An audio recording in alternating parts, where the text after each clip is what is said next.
Greetings. My name is Dr. Waddell Brooks Sr., your host, and this is Community Focus. Ladies and gentlemen, we're very proud to have with us Mr. Abraham Bolden. He's a person that you should know and also the world should know. First of all, he's an author of a book called The Echo from Daily Plaza. I was in Dallas, Texas, and he's a former Pinkerton detective, Illinois State Trooper, the first Negro to serve on the White House Secret Service detail. Good morning, Mr. Bolden. Good morning. How you doing, Doctor? It's nice to talk to you again. Yes, very honored to have you on, especially since you are a fellow classmate of mine. I graduated from Lincoln High School in East St. Louis in 1950, and I believe you were, 1952? I was in 1952. That's right behind you. Okay. And you've done some outstanding things since then, and boy, we just have to keep this a forefront on the world to let them know what happened to you since then. Of course, some of our classmates, I don't know whether you remember Frankie Swift. She's a former mayor of Centerville Station there in East St. Louis. And there's a lot of great people. The President Carter appointed a black male from East St. Louis, and to the I think of it. Oh boy, see, when you get old like I am, the three things get away from you. Your first thing that goes is memory, and I don't remember the other two. But tell us, growing up in the city of East St. Louis, it was once called the All-American City. But tell us what happened to it there. Just a few words there. Well, East St. Louis, like you said, was called the All-American City. Mm-hmm. However, when the politics in East St. Louis began to change, people began to wake up and vote in people who were like themselves, who were black people like themselves, then the businesses started moving out. Now, one thing that happened to East St. Louis was when the packing companies, you had Armour, Harness, and Swift packing companies located near East St. Louis, they moved down to Tennessee. Okay. And that took a lot of the economics out of East St. Louis. Okay. And the surrounding counties. And that really devastated, because I would say that the majority of the men who were in East St. Louis either worked for the Pacific Railroad or the packing company. Okay. And we also had a steel mill there that closed down. Mm-hmm. So it became a depressed city, and it's been like that ever since. I think this began to happen in the 60s, the 50s and 60s. Mm-hmm. The high school that we graduated from, it's closed down now, Lincoln High School, and everyone goes to East Side High. Yeah. And, things have been pretty rough in East St. Louis. Yeah, I was telling everybody up here, I was the first, let's say black, I guess at that time. We're African Americans now. We got all kinds of names there. The first black to graduate from East St. Louis Senior High School when the schools became integrated. Yes, uh-huh. Now, we have a just fast forward in this because we only got 28 minutes. We have a connection with Washington, D.C. Matter of fact, the presidents of our United States. My wife received Presidential Medal, which is the second highest medal in the country. Oh, let's see, that's on President Obama's birthday, August the 4th, 2010. She received a medal, and you have an honor too with the President Kennedy. I think you received the.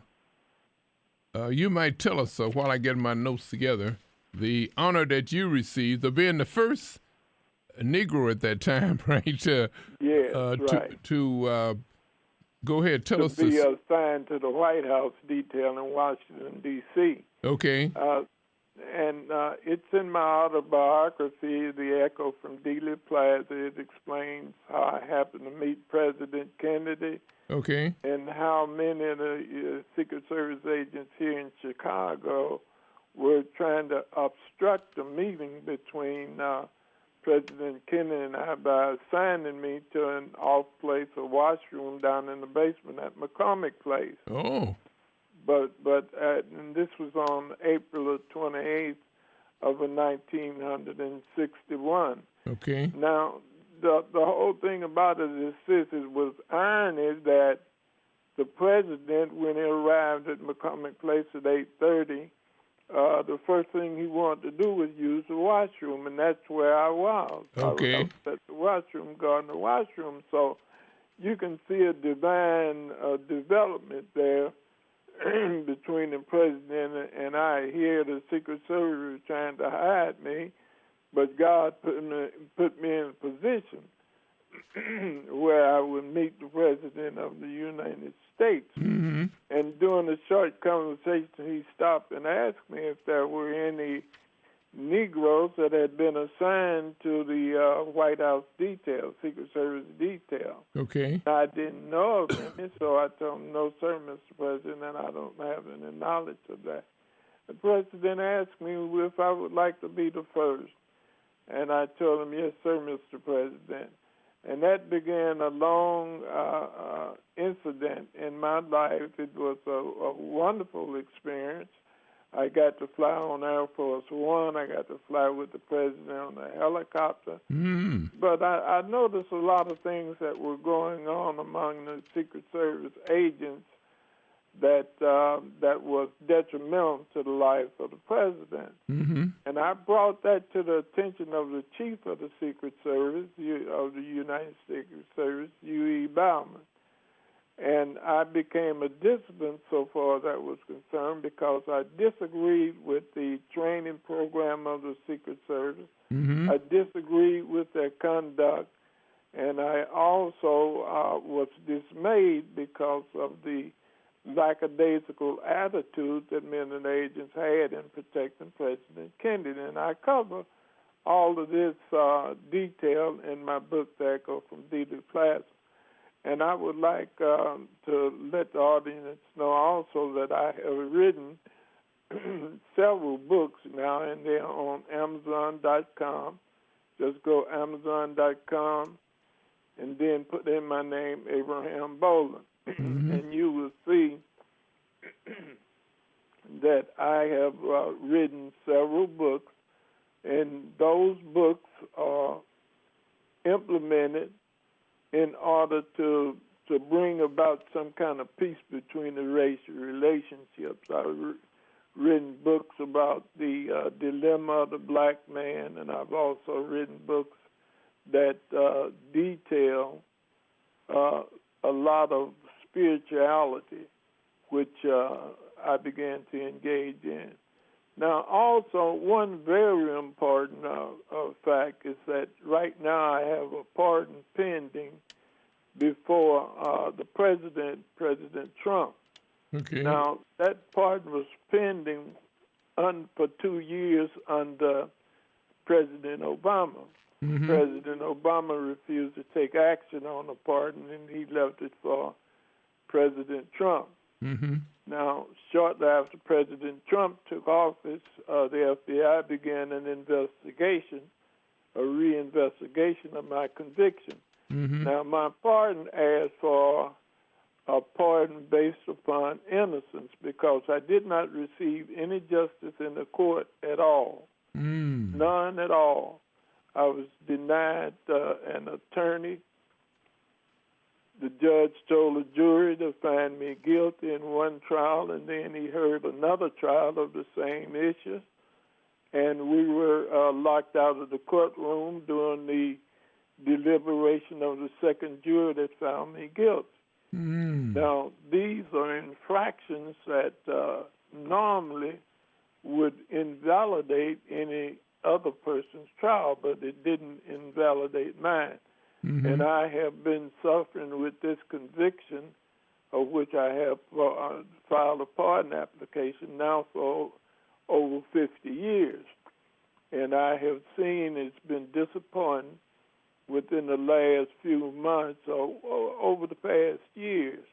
I've seen people that receive pardons who have been accused of crimes much greater than what I was accused of, and that is giving some type of report, trying to sell some type of report to some counterfeiters, which was a case report that normally would go to the probation authorities, and their attorneys would have access to that report anyway.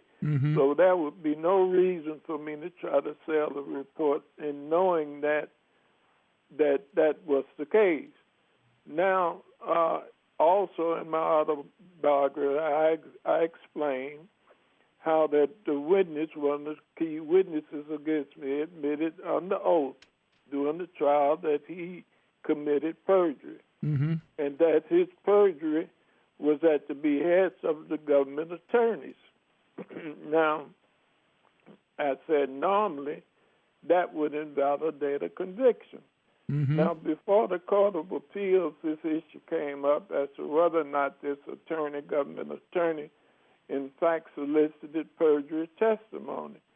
So the three-judge panel called a recess and sent for the accused attorney, government attorney, Richard Seitz.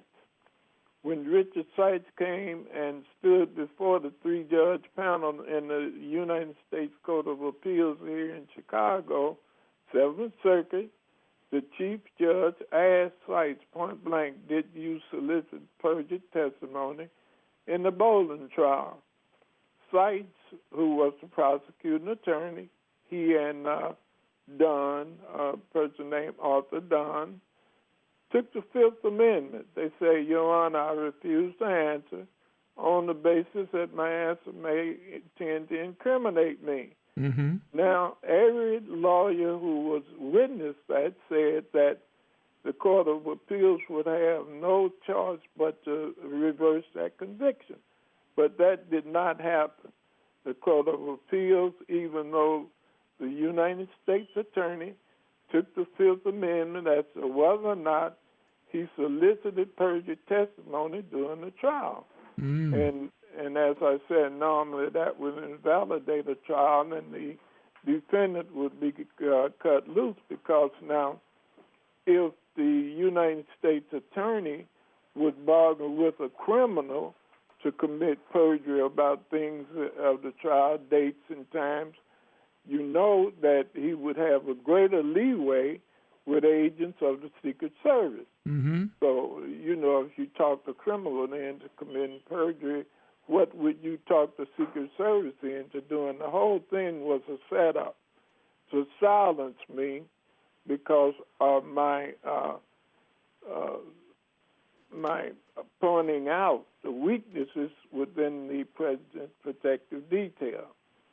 During my conversation with U.E. Bauman, who I said was the chief of the Secret Service in 1961, I told him point blank that if anyone tried to assassinate the president, it would be a success, that the president would be assassinated because the agents would not be in any condition to protect the president. I said that point blank. I also submitted reports that outlined why I thought that the president's life would be in jeopardy. Now, on November the 22nd of 1963, the world knows what happened in Dallas, Texas, at noontime, just about. The president's head was blown out in the middle of the street on a sunny day in Dallas, Texas. Now, they called a meeting saying that they didn't want any of the agents trying to discuss what happened down there in Dallas, Texas. I was not in Dallas, Texas, but I was privy to a lot of information and teletypes that was going back and forth between Dallas, Texas, and the chief of the Secret Service. Mm-hmm. Now, by me refusing to keep quiet about what I had known, I had made a request to testify before the Warren Commission. And when I went to Washington, D.C., on May the 17th, I had intentions of contacting J.D. Rankin, who was the attorney for the Warren Commission. Now, I called the White House, the White House, in order to try to find the phone number for J.D. Rankin. And that call was intercepted by the Secret Service. The next day, on May 18th of 1964, this was in 1964, they came to Washington, D.C. and lied to me and told me they had an investigation going on in Chicago in Villa Park. And they needed me back in Chicago. So they flew me back to Chicago, accompanied by Inspector McCann and another agent, Gary McLeod. And when I got back to Chicago, they charged me with committing a federal crime. And when I protested that I had never committed a federal crime, the person in charge, special agent in charge, Mr. Martinoff, challenged me. He said, "You proved it." Now, a person cannot prove what they did not do. Okay. As long as all of the files and the information was in the hands of Mr. Martinoff and the Secret Service, and they were the accusers, you see, in order to try to quiet me and keep me from discussing with the Warren Commission what I knew about the assassination of the president and the laxity of the Secret Service in carrying out and performing their duty. Now, everybody see from the tape that came from Dallas, Texas, the day that the president was assassinated, that when the bullets began to fly into the president's automobile, that there was no movement by the Secret Service to protect the president. Now, that was one agent there, was Clint Hill. Clint Hill was assigned to protect the Jacqueline Kennedy, who was the First Lady. And that was his job. He carried out his job, but none of the Kennedy people, the president's detail, moved to protect the president, as I predicted. Now, so that's what brought about the whole case against me, Brother Brooks, and I detail the whole facts of that matter in the Echo from Dealey Plaza, which can be purchased from me directly. An autographed copy would cost $15 plus $7 mailing fee, and they could get that by emailing me at a.bolden@sbcglobal.net, or by sending in directly to me at 7632 South Sangamon Street, Chicago, Illinois, 60620-2833. Ladies and gentlemen, again, we're talking with Mr. Abraham Bolden, the author of The Echo from Dealey Plaza, first Negro to serve on the White House Secret Service detail. And he's discussing the circumstances leading to his arrest and conviction. Was sentenced to 6 years in jail on charge of bribery, and he's now in efforts to clear his name for more than, as he stated, 50 years. And Mr. Bolden, did the government ever acknowledge its mistake? No, they did not. Okay. They took the Fifth Amendment whenever that this case came up. The government never acknowledged their mistake. And they always said that, wrote that to go into it with detail would incriminate the prosecutor. So now, when they sent me to prison, I knew what they were up to because I know how they handle dissident agents and people who were on the level that I was in the government at that time. I knew that they wanted to discredit me and make me seem as if I was incompetent. Mm-hmm. So during my prison time I was serving in prison, they sent me to Springfield Medical Center and put me in the camp there. Well, that was just a disguise because they really wanted me to go into the prison psychiatric ward, and I knew that. Okay. That's what they were planning. So when they put me in the camp there in Springfield, Missouri, I was prepared for the machinations that the government was going to plan for me. And sure enough, on July the 6th of 1967, they came to me in the camp, and they transferred me from the camp into the psychiatric ward. Mm-hmm. Now, here I am, a sane person, Okay. just like I am today. And they're trying to declare me insane so that they can keep me in prison for the rest of my life. Wow. Yes, that's what was going on.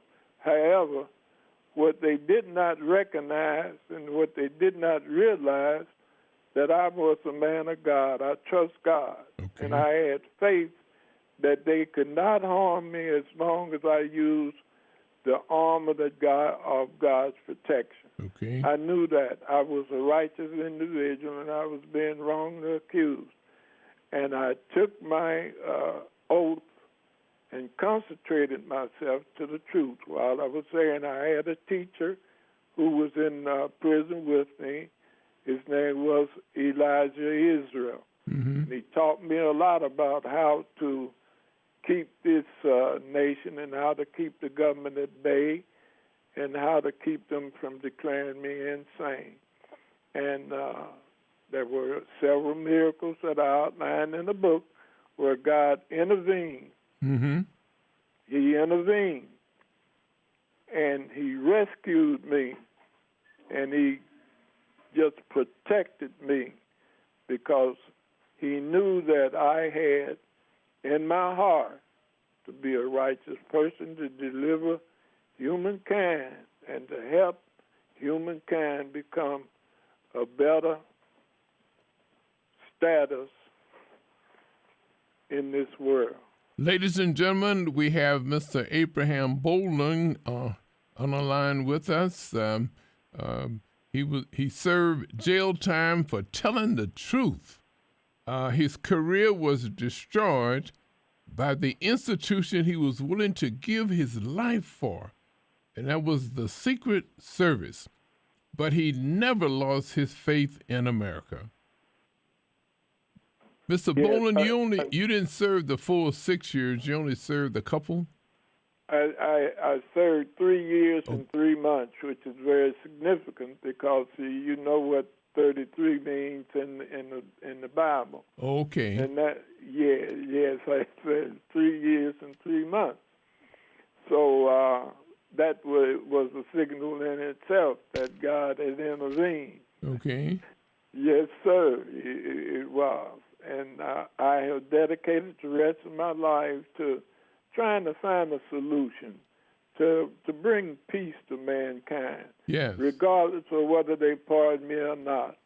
I'm going to do everything that I can the rest of my life to bring peace, love, and harmony to individuals. I would like to, and I have written, as I said, several books with that aim in mind. I have a poetry book that can be ordered from me, as I say, a.bolden at sbcglobal.net. And I would appreciate it if people would go to Amazon.com, look at Abraham Bolden, and then write my name in, Abraham Bolden, and it'll send you to the page where all of the books that I have written since I wrote the Echo from Dealey Plaza. Ladies and gentlemen, the name I was trying to promulgate to you is Attorney Donald McHenry. Yes, Donald McHenry. He was the one, the attorney that was appointed to the ambassador to the United Nations by President Carter. Yes, that's right. And in East St. Louis, we have Senator Richard Durbin, and we also have a tennis champion, Mr. Connors, from East St. Louis. So yes. East St. Louis is a city, was a city of real famous people. Yes, and don't forget Jackie Joyner. Oh, Jackie Joyner, she's still there, I believe, with her. Yes, she's still there, and she was a coach at Lincoln High School for a while. I don't know what she's doing now, but she's still in East St. Louis. For those that don't know, she was a decathlon champion in the Olympics. Right. And great. So East St. Louis produced many. I think they were the football champions this year. They used to win the basketball and football champions every year. Then we had Miles Davis. Oh, yes. Yes, we had Miles Davis. I happened to meet Miles Davis and at a band practice. And yeah, you played. I think didn't you play a trumpet? I played trumpet too, also. Yes, that's what I thought. Did. Yeah. And Miles Davis was one of my inspirations. Of course, he was far ahead of me. Okay. You were along with my brother. Okay. Yeah. Now, who was this? Benjamin Bolden was my counterpart. He was in the class with me. Was that your brother? Yes, that's right. Yes, that's my brother. Yeah, I remember. He went to the University of Illinois. I think y'all graduated together, I believe. Pardon me? On in the same graduating class, I think. Okay. Yeah, Ramsey Lewis, also from East St. Louis, right? Yes, that's right. Oh, my goodness, yeah. Now, these are very difficult times that we still living in. We have Harold Washington. Harold Washington was a struggle.